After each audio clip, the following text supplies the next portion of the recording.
Hello दोस्तों, आप लोग देख रहे हैं माउंट एजुकेशन। आज हम अपनी माइक्रो इकोनॉमिक्स की नेक्स्ट क्लास को स्टार्ट करेंगे। तो क्लास स्टार्ट करने से पहले अगर आप इस चैनल पर नए हैं तो आप इस चैनल को सब्सक्राइब कर दीजिए, वीडियो को लाइक कीजिए और बेल आइकन को प्रेस कर दीजिए। चलिए ये दोस्तों स्टार्ट करते हैं हमारी आज की क्लास। आज जो है हमें पढ़ना है types of economies. Types of economies की बात करूँ अगर मैं, तो पूरे वर्ल्ड लेवल पर 3 टाइप्स की इकोनॉमीज़ होती हैं। First socialist economy, second capitalist economy, third mix economy. तो 3 टाइप की इकोनॉमीज़ मैंने आप लोगों को बताई। अब देखो तीनों के बीच एक बेसिक डिफरेंस मैं आप लोगों को समझा देता हूँ। सबसे पहले अगर मैं बात करूँ सोशलिस्ट इकोनॉमी की, तो सोशलिस्ट इकोनॉमी का मेन मोटिव होता है सोशल वेलफेयर। यानी इस टाइप की इकोनॉमीज़ में कंट्री की गवर्नमेंट का मेन फोकस इस बात पर रहता है कि किसी भी तरीके से सोशल वेलफेयर हो और सोसाइटी के अंदर इक्वालिटी मेंटेन हो सके। अब अगर मैं बात करूं कैपिटलिस्ट इकोनॉमी की, तो कैपिटलिस्ट इकोनॉमी का मेन मोटिव होता है कि किसी भी तरीके से प्रॉफिट मैक्सिमाइजेशन हो, यानी किसी भी तरीके से ज़्यादा प्रॉफिट आना चाहिए, चाहे वो कोई भी तरीका हो, चाहे उसके कारण से सोसाइटी के अंदर इनइक्वालिटी क्यों ना क्रिएट हो रही हो, या मैं कहूँ इनइक्वालिटी को क्यों ना बढ़ावा मिल रहा हो। अब मैं तीसरी बात करता हूँ मिक्स इकोनॉमी की। मिक्स इकोनॉमी जैसा कि नाम से ही समझ में आ रहा है, मिक्स यानी इसके अंदर सोशलिस्ट इकोनॉमी और कैपिटलिस्ट इकोनॉमी दोनों के मिक्स फीचर होंगे। जितनी अच्छी अच्छी बातें सोशलिस्ट इकोनॉमी की है, सोशल वेलफेयर हो गया, सोसाइटी के अंदर इक्वालिटी क्रिएट करना, इन सभी अच्छी बातों को उठा लेता है। प्लस कैपिटलिस्ट इकोनॉमी के अंदर प्रॉफिट को बढ़ावा मिलना, प्रॉफिट बढ़ेगा तो कंट्री की ग्रोथ भी बढ़ेगी, तो कंट्री की ग्रोथ रेट को बढ़ावा मिलना, इसको उठा लेता है, उठा के एक मिक्स इकोनॉमी बना देता है। तो मिक्स इकोनॉमी का सीधा कंक्लूजन ये है, ये सोशलिस्ट इकोनॉमी और कैपिटलिस्ट इकोनॉमी दोनों की अच्छी अच्छी बातें उठाएगा और मिलाकर एक नई टाइप की इकोनॉमी तैयार कर देगा, जिसको हम कहेंगे मिक्स इकोनॉमी। अब देखो अच्छी अच्छी बातें मैंने इसीलिए बोली क्योंकि चाहे वो सोशलिस्ट इकोनॉमी हो, चाहे वो कैपिटलिस्ट इकोनॉमी हो, चाहे वो मिक्स इकोनॉमी हो, सबके अपने कोई ना कोई फ़ायदे होते हैं, तो कोई ना कोई नुकसान भी होते ही होते हैं। हर चीज़ का ऐसा नहीं हो सकता कि सिर्फ फ़ायदा ही फ़ायदा हो, या फिर हर चीज़ का ऐसा नहीं हो सकता कि सिर्फ नुकसान ही नुकसान हो। तो इसीलिए मिक्स इकोनॉमी क्या करता है, सोशलिस्ट इकोनॉमी के फ़ायदे और कैपिटलिस्ट इकोनॉमी के फ़ायदे उठाकर दोनों को मिक्स करता है और एक मिक्स इकोनॉमी तैयार कर देता है। आप लोगों को एक बेसिक आइडिया लग गया कि आखिर हम पढ़ने क्या जा रहे हैं। अब हम पढ़ते हैं अपने नोट से। Types of economies. Economic system refers to some total of arrangements for the production, distribution, exchange of goods and services in the society. Economic system का मतलब होता है कि जब हम गुड्स और सर्विसेज का प्रोडक्शन करते हैं, डिस्ट्रीब्यूशन करते हैं और एक्सचेंज करते हैं, और इन तीनों को अगर हम सम टोटल करके बात करें तो उसको इकोनॉमिक सिस्टम कहा जाता है। तो इकोनॉमिक सिस्टम कोई बड़ी चीज़ नहीं है। हर कंट्री के अंदर प्रोडक्शन होता ही होता है, सामान प्रोड्यूस होता ही होता है, डिस्ट्रीब्यूट होता ही होता है, एक्सचेंज होता ही होता है। तो इन तीनों को जब हम मिलाकर बात करते हैं तो उसको इकोनॉमिक सिस्टम कहा जाता है। और इस इकोनॉमिक सिस्टम को कंट्री की गवर्नमेंट कंट्रोल करके रखती है, या फिर हम कहें रेगुलेट करके रखती है। यानी हर कंट्री की गवर्नमेंट इकोनॉमिक सिस्टम को कंट्रोल और रेगुलेट करके रखती है। एक बार दोबारा पढ़ लेते हैं। Economic system refers to sum total of arrangements for the production, distribution, exchange of goods and services in the society. यानी इकोनॉमिक सिस्टम का मतलब हो गया, अगर हम सम टोटल ऑफ अरेंजमेंट्स की बात करें जिसमें प्रोडक्शन, डिस्ट्रीब्यूशन और एक्सचेंज आता है, किस चीज़ का, गुड्स और सर्विसेज का, जो कि सोसाइटी में होता है, and such economic system are controlled और regulated by the of the country. और इस इकोनॉमिक सिस्टम को कंट्रोल और रेगुलेट करती है कंट्री की government. But the degree of control varies from nation to nation. लेकिन सवाल ये आता है कि डिग्री ऑफ कंट्रोल यानी इकोनॉमिक एक्टिविटी पे गवर्नमेंट का कितना कंट्रोल है, वो डिपेंड करता है नेशन टू नेशन। यानी हर कंट्री के अंदर हर कंट्री की गवर्नमेंट अपना डिग्री ऑफ कंट्रोल अपने इकोनॉमिक एक्टिविटीज़ के ऊपर डिफरेंट रखती है। In China, Russia and North Korea the degree of control is very high. Such economies where the degree of control on economic system are very high are called controlled economy और centrally planned economy और socialist economy और command economy. अब देखो अगर बात करें हम China, Russia और नॉर्थ कोरिया की, ये तो सिर्फ एक एग्जांपल है। तो इन कंट्रीज़ के अंदर डिग्री ऑफ कंट्रोल जो होता है वो बहुत हाई होता है। यानी हम कहें यहाँ की गवर्नमेंट जो है अपने इकोनॉमिक एक्टिविटीज़ के ऊपर बहुत हाई कंट्रोल लगा कर रखती है, बहुत तगड़े तरीके से कंट्रोल बना कर रखती है। अब इकोनॉमिक एक्टिविटीज़ का मतलब तो आपको पता है, प्रोडक्शन करना, डिस्ट्रीब्यूशन करना और एक्सचेंज करना, इन्हीं के सम टोटल को हम इकोनॉमिक एक्टिविटी कहते हैं। तो वहाँ की जो गवर्नमेंट है उनकी मर्जी के बिना कंट्री के अंदर प्रोडक्शन, डिस्ट्रीब्यूशन और एक्सचेंज नहीं हो सकता। पूरी तरीके से 100% कंट्रोल है गवर्नमेंट का इन चीज़ों पर। और अगर किसी कंट्री के अंदर किसी गवर्नमेंट का इस तरीके से कंट्रोल होता है अपनी इकोनॉमिक एक्टिविटीज़ के ऊपर, तो उस टाइप की इकोनॉमीज़ को, या मैं कहूँ उस कंट्री में जिस टाइप की इकोनॉमीज़ चलती है उस इकोनॉमी को कहा जाता है controlled economy, centrally planned economy, socialist economy या फिर कमांड इकोनॉमी। तो इसके कई सारे नाम हैं। अब आखिर ये चारों क्यों नाम पड़े? सबसे पहला नाम कंट्रोल्ड इकोनॉमी। आप लोगों को समझ में आ रहा होगा, डिग्री ऑफ कंट्रोल बहुत हाई है, यानी गवर्नमेंट का पूरा कंट्रोल है उसकी इकोनॉमिक एक्टिविटीज़ के ऊपर, तो इसीलिए कंट्रोल इकोनॉमी तो समझ में आता है। सेंट्रली प्लान्ड इकोनॉमी, यानी एक ही गवर्नमेंट है जो उसने पूरी तरीके से सेंट्रलाइज करके रखा हुआ है, यानी उसकी मर्जी के बिना कोई और डिसीजन नहीं ले सकता।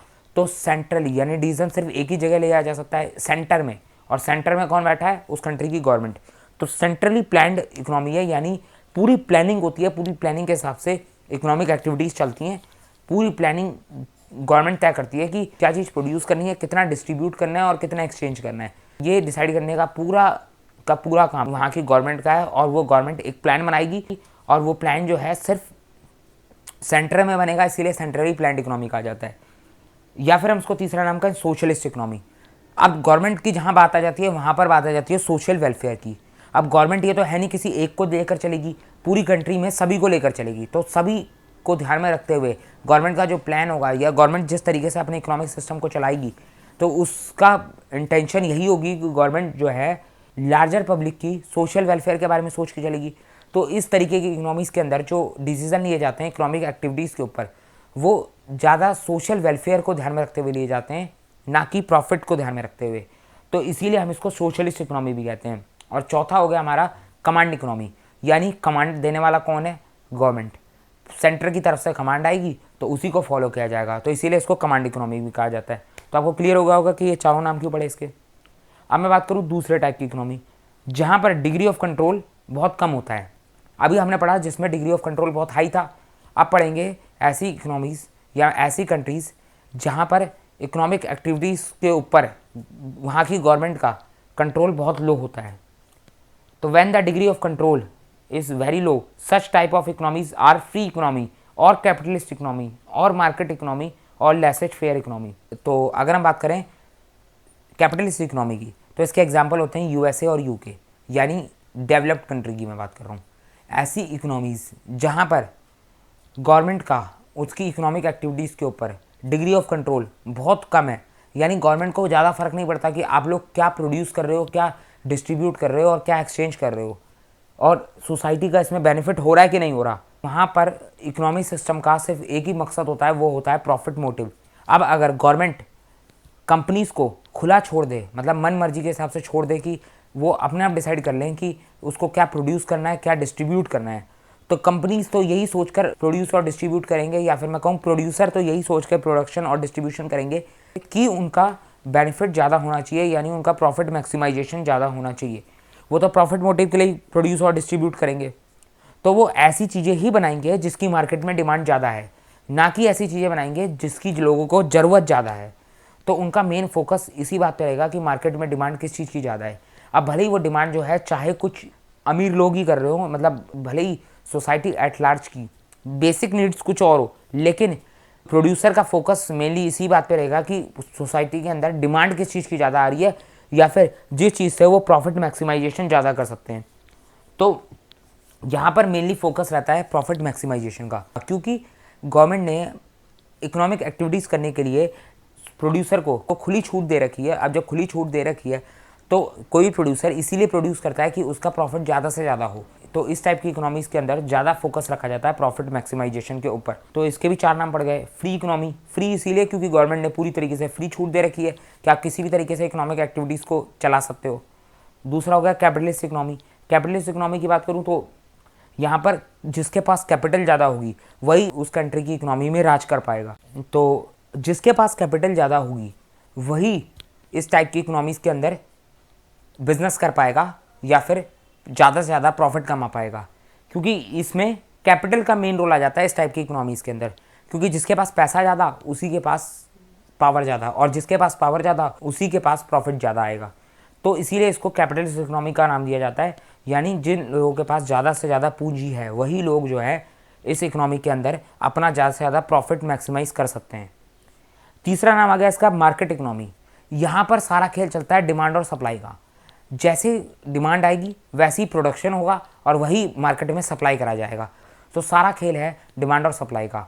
चौथा नाम laces faire economy. Laces fair का मतलब हो गया जहाँ पर गवर्नमेंट का कंट्रोल नहीं होता, जहाँ पर गवर्नमेंट का कोई रोल नहीं होता। तो ऐसी इकोनॉमी, जिस इकोनॉमी के अंदर गवर्नमेंट का नो रोल है या मैं कहूँ बिल्कुल मिनिमम रोल है, उस टाइप की इकोनॉमीज़ को बोला जाता है लेसेज फेयर इकोनॉमी। तो इसके दो बेस्ट एग्जांपल है हमारे सामने, यूएसए और यूके। यहाँ पर जो इकोनॉमी चलती है उसको बोलते हैं कैपिटलिस्ट इकोनॉमी, क्योंकि यहाँ पर लोगों के पास पैसा ज़्यादा है। और जिस कंट्री में लोगों के पास पैसा ज़्यादा होता है, या मैं कहूँ जो कंट्री डेवलप्ड कंट्री होती है, वो कंट्री के लिए बेस्ट यही होता है कि वो कैपिटलिस्ट इकोनॉमी से अपनी कंट्री को आगे चलाए और ग्रो करे। और जिस इकोनॉमी के पास पैसों की कमी होती है, मैं कहूँ अंडर डेवलप्ड इकोनॉमी होती है, या फिर वहाँ की मैक्सिमम पॉपुलेशन अमीर नहीं होती, यानी पॉवर्टी लाइन के कहीं ना कहीं आसपास या फिर नीचे आती है, तो उन कंट्री के लिए बेस्ट या मैं कहूँ सुइटेबल ऑप्शन है कि वो कंट्री जो है सोशलिस्ट इकोनॉमी से अपनी इकोनॉमिक सिस्टम को चलाए। तो आपको क्लियर हो गया होगा कि किस कंट्री में सोशलिस्ट इकोनॉमी बेस्ट है और किस कंट्री में कैपिटलिस्ट इकोनॉमी बेस्ट है। अब तीसरी टाइप की इकोनॉमी बोली थी मैंने आपको, मिक्स इकोनॉमी। मिक्स इकोनॉमी को भी देख लेते हैं। When the degree of control is moderate, मतलब डिग्री ऑफ कंट्रोल जो है यहाँ पर मॉडरेट है, that is not very high nor very low, such economies known as mix economy. India is an example of such type of economies. मतलब ऐसी economies जहाँ पर गवर्नमेंट का डिग्री ऑफ कंट्रोल उसके इकोनॉमिक एक्टिविटीज़ के ऊपर moderate है, यानी ना बहुत ज़्यादा है ना बहुत कम है। मतलब गवर्नमेंट ने जो है, जो प्राइवेट सेक्टर्स हैं उनको बहुत ज़्यादा छूट भी नहीं दे रखी बिजनेस करने के लिए, लेकिन बहुत ज़्यादा रोक भी नहीं लगा रखी। यानी इस टाइप की इकोनॉमीज़ के अंदर प्रॉफिट मैक्सिमाइजेशन का भी ध्यान दिया जाता है और साथ के साथ सोशल वेलफेयर का भी ध्यान दिया जाता है। तो दोनों ही बातों को साथ में लेकर चला जाता है मिक्स इकोनॉमी के अंदर। तो मिक्स इकोनॉमी के अंदर सीधे सीधे हम कह सकते हैं गवर्नमेंट का डिग्री ऑफ कंट्रोल बहुत ज़्यादा भी नहीं होता और बहुत कम भी नहीं होता। इंडिया इसका एग्जाम्पल है। तो आप लोगों को क्लियर हो गया होगा कि तीनों टाइप की इकोनॉमीज़ कौन कौन सी होती हैं। अब तीनों के बीच एक बार डिफरेंस देख लेते हैं ताकि आपको और अच्छे से क्लियर हो जाएगा और अच्छे से जो है बात समझ में आ जाएगी कि कौन सी कंट्री के लिए कौन सी इकोनॉमी बेस्ट होती है और ये तीनों इकोनॉमिक सिस्टम किस तरीके से चलते हैं। तो इनका एक बार डिफरेंस बिटवीन देख लेते हैं। कैपिटलिस्ट इकोनॉमी की बात करें